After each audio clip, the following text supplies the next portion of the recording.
Hi everyone and welcome.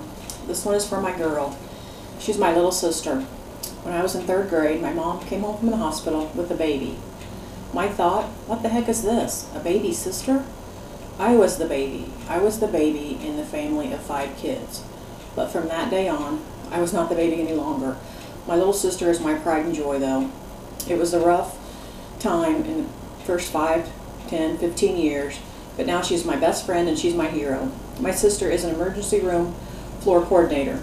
She began her career as an emergency medical tech and then worked her way through school to become a registered nurse. She is also continuing her education to obtain a master's degree. It takes a very special person to be a nurse and to do a great job. On many days she calls and tells me about her patients she works on. Many of the stories end in a great way, but many end in tragedy. When working in downtown Indianapolis, she sees and deals with so many traumatic situations. I could not imagine going to work each day knowing that someone's life depends on the quality of my job.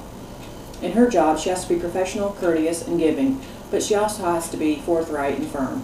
She saved my husband's life, and I will always be grateful. On that day of July of 2008, my husband was very sick. He contracted meningitis and acute respiratory disorder. His lungs were sticking together, not opening and allowing him to breathe, and the meningitis had started spreading bacteria throughout his body. The doctor at the hospital said he must be moved to a larger hospital that is equipped to handle this serious of a condition, one that has a disease control department and a more experienced respiratory department. The doctor called hospitals and could not find him a bed.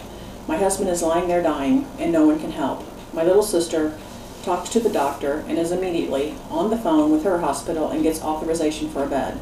My sister is a very take charge sort of person. She spoke to the emergency medical technicians who were transporting him and explained how serious my husband's condition was and what to do. My husband was put into the ambulance and was headed to her hospital. When we got halfway there, I got a phone call from the hospital he had left from. It was the scariest moment of my life. The nurse said the ambulance had to return to the hospital. They couldn't keep his oxygen levels up and couldn't keep him alive. An air ambulance helicopter was called, and he was flown to my little sister's hospital. Without her standing there at that very moment and jumping into action, I don't think I would have a husband. It was amazing. When I think back about that day, it amazes me that she has sprung into action, helped the doctors trying to find a bed. The doctor was extremely upset and frustrated. At that very moment, my sister saved my husband's life. She does this every day, but in her eyes, it's no big deal. It's just what she does. Some days I don't know how she handles the pressure. She really loves her job, and she does it with such passion.